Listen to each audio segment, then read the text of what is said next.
Hello everyone, आप लोग का हमारे चैनल पर स्वागत है। आज हम इस वीडियो में क्लास 10th मैथ्स का चैप्टर नंबर 4 क्वाड्रेटिक इक्वेशन की एक्सरसाइज 4.4 का इंट्रोडक्शन पार्ट कवर करने वाले हैं, जिसमें हम nature of the roots of quadratic equation को डिस्कस करेंगे कि क्वाड्रेटिक इक्वेशन के रूट्स का नेचर कैसा होगा। और आप हमारे इस वीडियो को लाइक शेयर ज़रूर कीजिए और हमारे चैनल को सब्सक्राइब जरूर कीजिए। तो चलिए शुरू करते हैं। तो देखो, nature of the roots of quadratic equation, इसके बारे में डिस्कशन करते हैं। हमें पता है कि जो क्वाड्रेटिक इक्वेशन है वो कुछ इस फॉर्म की होती है। जो क्वाड्रेटिक इक्वेशन का स्टैंडर्ड फॉर्म होता है, जो उसकी स्टैंडर्ड फॉर्म होती है वो ये होती है ax² plus bx plus c equal to 0। और ये जो x की वैल्यू होती है, ये जो वेरिएबल होता है, इसको हम बोलते हैं solution of the quadratic equation या फिर रूट्स और जीरोज ऑफ क्वाड्रेटिक इक्वेशन। ठीक है, जहाँ पर a और b क्या होते हैं, सब कांस्टेंट होते हैं। ये क्या होते हैं? कांस्टेंट होते हैं, जिनमें से a और b x² और x के कोफिशिएंट होते हैं और इसी हमारी कांस्टेंट टर्म ही होती है। ठीक है, हम यहाँ पर इनके सॉल्यूशंस को फाइंड आउट करने के लिए तीन मेथड का अप्लाई करते हैं। पहला तो होता है स्प्लिटिंग टर्म मेथड। ठीक है, स्प्लिटिंग टर्म मेथड। और दूसरा होता है completing square method, completing square method. और थर्ड होता है हमारा क्वाड्रेटिक फॉर्मूला। क्या होता है? Quadratic formula. तो जो आज का जो टॉपिक है वो क्वाड्रेटिक फॉर्मूला के बेस पर है, क्वाड्रेटिक फॉर्मूला के बेस्ड है। इसके ऊपर डिपेंड है, जो कि हमें ये बताएगा कि क्वाड्रेटिक इक्वेशन का रूट्स का नेचर क्या होगा, कि वो रियल होंगे या नहीं होंगे, कि उसके रूट्स रियल होंगे या रियल के अलावा कुछ और भी होंगे, यानी कि रियल होंगे या फिर इमेजिनरी होंगे। जो इमेजिनरी वो रूट्स होते हैं या फिर वो नंबर्स होते हैं जो रियल नहीं होते, इनके बारे में मैं आपको बताऊंगा। ठीक है, तो देखो, सबसे पहले हमें पता है जो क्वाड्रेटिक फॉर्मूला होता है वो क्या है? -b plus minus b² minus 4ac upon 2a। ये हमारे पास क्वाड्रेटिक फॉर्मूला है, जो कि इसमें केवल कोफिशिएंट और कांस्टेंट टर्म को रखकर सॉल्यूशन हमें मिल जाता है, as compared to splitting method और कंप्लीटिंग स्क्वायर मेथड। ठीक है, तो इसमें जो नेचर का हम पता लगाएंगे क्वाड्रेटिक फॉर्मूले में से भी हम ये जो इसकी अंदर की क्वांटिटी है ना, रूट के अंदर की जो ये क्वांटिटी है, इसको मैं बाहर निकाल लेता हूँ। b² माइनस 4ac, इसको हम बोलते हैं डिस्क्रिमिनेंट। डिस्क्रिमिनेंट हम इसको बोलते हैं। यही शो करता है कि रूट्स रियल होंगे या फिर इमेजिनरी होंगे। अब ये इमेजिनरी रूट्स क्या होते हैं, इनके बारे में मैं आपको बताऊंगा। तो देखो, यहाँ पर तीन कंडीशंस होती है जो कि ये शो करते हैं कि सॉल्यूशन रियल होगा या इमेजिनरी होगा। तो सबसे पहली कंडीशन क्या है? इफ़ b² माइनस 4ac, इसको हम d से रिप्रेजेंट करते हैं।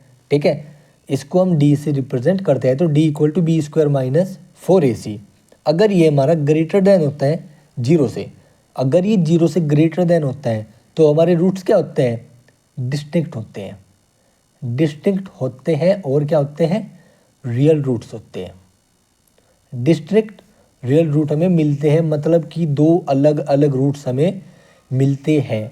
दो अलग अलग रूट्स हमें मिलते हैं लेकिन रियल रूट्स मिलते हैं। अब आपको पता है कि रियल रूट्स मतलब कोई नंबर ही होगा। तो रियल नंबर कौन से होते हैं? जो भी हमारे 0, 1, 2, 3, मतलब जितने भी हमारे ऑल नंबर्स हैं, निगेटिव और पॉजिटिव। ठीक है, निगेटिव नंबर्स और पॉजिटिव नंबर्स जितने भी है, ये सभी हमारे क्या होते हैं? रियल नंबर्स होते हैं। लेकिन हम यहाँ पर अगर देखें इसके केस में जो रियल रूट्स हैं, ठीक है, वो क्या होंगे? तो देखो, यहाँ पर अगर हमारा b² माइनस 4ac d अगर ग्रेटर देन है 0 से, तो हमारे रूट्स क्या होंगे? रियल होंगे। ठीक है, अगर b² minus 4ac equal to 0 होता है, अगर ही हमारी ये डिस्क्रिमिनेट 0 के इक्वल है, तो हमारा सॉल्यूशन क्या होगा? क्योंकि देखो, यहाँ पर अगर आप इसको ग्रेटर देन 0 रखोगे तो ये इसी फॉर्म में आपको क्या देगा? आपको सोल्व करके देगा सॉल्यूशन। ठीक है, अगर मैं यहाँ पर बी स्क्वायर माइनस 4ac को 0 रख दूँ, क्योंकि ये तो हमारी पहली कंडीशन है, और सेकंड कंडीशन हमारे पास ये है, इसको क्या रख दूँ 0, तो इसको इस इक्वेशन में मैं 0 रख देता हूँ। तो देखो नेक्स्ट पेज पर, तो देखो x equal to minus B plus minus, इसको क्या रख दिया मैंने 0 अपॉन 2a। तो एक बार तो x equal to minus B minus 0 upon 2a, और एक बार minus B plus 0 upon 2a। तो x equal to minus B upon 2a और x equal to minus B upon 2a।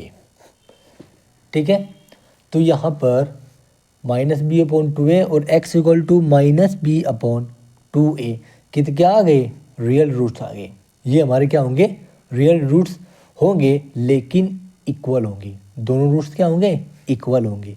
तो जब बी स्क्वायर माइनस 4ac यानी कि discriminant 0 के इक्वल आ जाए, तो ये हमें दो इक्वल रियल रूट्स देते हैं। इक्वल रियल रूट्स हमको इससे प्राप्त होते हैं, और जिनकी वैल्यू क्या आती है, x equal to minus B upon 2a। तो जब भी हमारा डिस्क्रिमिनेंट 0 आएगा, तो हम सॉल्यूशंस को फाइंड आउट करने के लिए डायरेक्ट इसमें वैल्यू रख देंगे और हमारे सॉल्यूशंस निकल जाएंगे। ठीक है, अगर डिस्क्रिमिनेंट 0 आता है, तो अगर ये ग्रेटर देन 0 आएगा, तो हमें वापस से क्वाड्रेटिक फॉर्मूले पर ही जाना होगा, वो हमें कंप्लीट फॉर्मूला लगाना होगा। अब बात करते हैं जिस केस में इमेजिनरी रूट्स आते हैं। देखो हमारा फॉर्मूला ये था, plus minus b square minus 4ac, ठीक है, अपॉन 2a। देखो जब तक ये क्वांटिटी, जब तक ये जो अंदर की क्वांटिटी है ग्रेटर देन और इक्वल टू 0 रही, तब तक तो हमें रूट्स क्या मिले, रियल रूट्स मिले। ठीक है, जिनको हम इजीली से फाइंड आउट कर सकते हैं, रियल रूट्स हमें मिले। लेकिन जहाँ पर ये हमारा लेस देन 0 आया, रूट के अंदर की क्वांटिटी, ठीक है, जब रूट के अंदर की क्वांटिटी जब लेस देन 0 हुई, लेस देन 0 हुई, तो यहाँ पर ये क्वांटिटी क्या होगी, पूरी नेगेटिव होगी। मतलब कि रूट के अंदर की क्वांटिटी क्या हो गई, नेगेटिव हो गई। तो नेगेटिव क्वांटिटी का रूट फाइंड आउट करना इम्पॉसिबल है। क्या है, इम्पॉसिबल है in the form of real form. Real roots निकालना इसके बहुत ही मुश्किल है। दैट्स वाई हम कहते हैं कि जो इससे रूट्स आते हैं वो इमेजिनरी रूट्स आते हैं। इमेजिनरी रूट्स हम फाइंड आउट करते हैं, लेकिन हमारे केस में 10th क्लास में इमेजिनरी रूट्स की बात नहीं है, यहाँ पर केवल एक नेचर तक ही सीमित है बात। अब इमेजिनरी रूट्स को निकालना सीखोगे 11th क्लास में, आपका चैप्टर नेम है, आप 11th क्लास में इसको निकालना सीखोगे, जिसका नाम है कॉम्प्लेक्स नंबर। 11th क्लास में एक चैप्टर का नेम है कॉम्प्लेक्स नंबर। तो वो कॉम्प्लेक्स नंबर आपके इमेजिनरी नंबर्स ही होते हैं, जितने भी ये रूट्स वाले नंबर होते हैं निगेटिव वाले। ठीक है, इनके सॉल्यूशन कैसे फाइंड आउट किए जाते हैं वो हम कॉम्प्लेक्स नंबर में सीखेंगे 11th क्लास में। ठीक है, तो इसीलिए यहाँ पर इसका नेचर ही यहाँ तक, केवल इसके नेचर तक ही सीमित बात है कि जब जब b square minus 4ac less than 0 होगा, तब तब हमारे पास इमेजिनरी रूट्स आएंगे। इमेजिनरी रूट्स मतलब कि रूट के अंदर की वैल्यू क्या होगी, नेगेटिव होगी, और जिसका कोई रियल रूट एग्जिस्ट नहीं करता। रियल रूट एग्जिस्ट नहीं करेगा, डजंट एग्जिस्ट। ठीक है, तो हमने अभी तक क्या क्या बात की कि इफ डी जब डिस्क्रिमिनेंट यानी कि b square minus 4ac greater than और इक्वल टू 0 होगा, तो हमें टू डिस्ट्रिक्ट और इक्वल रियल रूट्स हमें मिलेंगे। इक्वल रियल रूट्स हमें मिलेंगे मतलब कि हम आसानी से जो भी इसके अंदर की वैल्यू होगी उसका हम रूट निकाल सकते हैं। मतलब कि जो अंदर की वैल्यू, जो रूट के अंदर की वैल्यू होगी वो क्या होगी, पॉजिटिव होगी, जिसकी वजह से हमें रियल रूट्स मिलेंगे। ठीक है, और इफ डी यानी कि b square minus 4ac discriminant less than 0 होगा, तो रूट्स क्या होंगे आपके, इमेजिनरी होंगे। इमेजिनरी रूट्स आपके होंगे, जिनको हम यहाँ पर फाइंड आउट नहीं कर सकते। रियल फैक्टर्स में हम इसको फाइंड आउट नहीं कर सकते, रियल फॉर्म में फाइंड आउट बिल्कुल नहीं कर सकते। इसको हम फाइंड आउट करना सीखेंगे कॉम्प्लेक्स नंबर में, या फिर आप इसको कॉम्प्लेक्स नंबर में पढ़ोगे जब आप 11वीं क्लास में जाओगे, जहाँ पर चैप्टर नंबर 5 आपका है, वहाँ पर इसको डिटेल एक्सप्लेनेशन इस चैप्टर की अकेले कॉन्सेप्ट पर दी हुई है। ठीक है, तो सिर्फ ये छोटा सा कॉन्सेप्ट है जिसमें हमको डिस्क्रिमिनेंट पढ़ना था। क्या होता है डिस्क्रिमिनेंट? एक्चुअली में ये वैल्यू होती है जो नेचर बताती है रियल रूट्स का, ठीक है, या फिर roots of the quadratic equation, इसका नेचर आपको बताती है। तो चलिए इसके ऊपर एक क्वेश्चन करते हैं और फिर इस इंट्रोडक्शन को समाप्त करते हैं।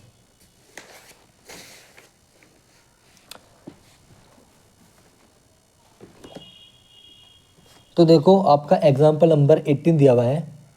एग्जाम्पल नंबर 18 एनसीईआरटी बुक में देखना, इन्होंने इक्वेशन दी हुई है 3x² minus 2x plus 1/3 equal to 0। ठीक है, यहाँ पर ये इक्वेशन दी गई। अब इन्होंने कहा है कि इसका डिस्क्रिमिनेट निकालिए, डिस्क्रिमिनेट निकालिए और इसका नेचर बताइए इक्वेशन का, यानी कि इसके रूट्स का नेचर बताइए, रियल होंगे या फिर इमेजिनरी होंगे। ठीक है, अगर रूट्स रियल है, इफ रूट्स रियल है तो उनको फाइंड भी करिए। तो देखो सिंपल सी बात है, अगर रूट्स आपके रियल आ गए, ठीक है, तो हम या तो क्वाड्रेटिक इक्वेशन में फॉर्मूला रखेंगे, अगर b² माइनस 4ac की वैल्यू ग्रेटर देन 0 हुई, ठीक है, अगर इसकी वैल्यू ग्रेटर देन 0 हुई, ठीक है, तो हम डायरेक्ट क्वाड्रेटिक फॉर्मूला लगाएंगे, और अगर इसकी वैल्यू इक्वल टू 0 हुई तो हम x equal to minus b/2a ये डायरेक्ट इसमें वैल्यू हम रख देंगे। तो देखो इसको कंपेयर करेंगे इसकी स्टैंडर्ड फॉर्म से, compare equation it's standard form, इसके स्टैंडर्ड फॉर्म से इसको क्या करिए कंपेयर कर दीजिए। तो a की वैल्यू हमारे पास 3 आएगी, b की वैल्यू -2 आएगी और c की वैल्यू 1/3 आएगी। तो डिस्क्रिमिनेंट निकाल लीजिए, तो b² माइनस 4ac डिस्क्रिमिनेंट निकालिए, b² कितना -2 का स्क्वायर माइनस 4 इंटू a कितना आपका 3 है, a आपका 3 है और c आपका 3 है, सॉरी, ठीक है, a आपका 1/3 है और c आपका 3 है। तो देखो यहाँ से ये कट गया, तो b² माइनस 4ac कितना आया 4 माइनस 4, 4 से 4 गया 0, तो b² माइनस 4ac की वैल्यू क्या आ गई इक्वल टू 0 आ गई, यानी कि आपका डिस्क्रिमिनेंट 0 आ गया। तो so nature of roots are real, क्या होगा रियल होगा, रियल रूट्स आपको मिलेंगे। Then x equal to then roots are roots of equation क्या हो जाएंगे equal to -b/a, x equal to -b/a minus b/a, क्यों, क्योंकि दोनों इक्वल होंगे और -b/2a आपके रियल रूट्स होंगे। तो इसमें वैल्यू पुट कर देगा, -b की क्या है b की क्या है -2, तो -2 इंटू a की वैल्यू 3 x और x equal to minus into -2/2 into 3, x की वैल्यू क्या आ गई 2/2 है ना यहाँ पर, तो देखो 2 से 2/2 इंटू 3 और x equal to 2 into 2 into 3, 2 से 2 गया, तो x की वैल्यू क्या आ गई 1/3 और x की वैल्यू क्या आ गई 1/3। ये आपके देखो रियल रूट्स आपके निकल गए। रियल रूट्स आपके रियल तो आपके नेगेटिव नंबर्स भी होते हैं और पॉजिटिव नंबर्स भी होते हैं, सभी होते हैं, लेकिन बात यहाँ पर डिस्क्रिमिनेंट की आती है, डिस्क्रिमिनेंट की कि उसका नेचर कैसा है, कि वो ग्रेटर देन 0 है, इक्वल टू 0 है, फिर लेस देन 0 है। बस जो भी रूट के अंदर का डिस्क्रिमिनेंट, अगर डिस्क्रिमिनेंट की वैल्यू अगर लेस देन 0 आ गई तो रूट के अंदर वो निगेटिव फॉर्म बना देगा, जिसको सोल्व करना इम्पॉसिबल हो जाएगा और हम उससे रियल फैक्टर्स नहीं निकाल सकते, तो वहाँ पर रियल फैक्टर्स नहीं निकलेंगे। ठीक है, तो यहाँ पर आपके दो इक्वली रियल रूट्स आए हैं जब b² माइनस 4ac की वैल्यू क्या हुई 0 हुई। अगर यहाँ पर ग्रेटर देन 0 होता, मान लो अगर यहाँ पर ग्रेटर देन 0 होता तो हमें quadratic formula x equal to -b plus minus b² minus 4ac/2a ये हमें कंप्लीट लगाना पड़ता और वहाँ से हमें सॉल्यूशन फाइंड आउट करने पड़ते। ठीक है, और इसी क्वेश्चंस के साथ आपका इस एक्सरसाइज का इंट्रोडक्शन हो जाता है कंप्लीट। अगर आप लोगों को इस इंट्रोडक्शन में अभी तक कुछ भी डाउट है किसी भी चीज़ से लेकर के, हमें कमेंट जरूर करना, आपको उसका आंसर जरूर मिलेगा। और अगर आप हमारे चैनल पर नए हो तो हमारे चैनल को सब्सक्राइब कीजिए, हमारी इस वीडियो को लाइक कीजिए, शेयर कीजिए अपने दोस्तों तक और हमें ज़्यादा से ज़्यादा सपोर्ट करिए। Thank you for watching video.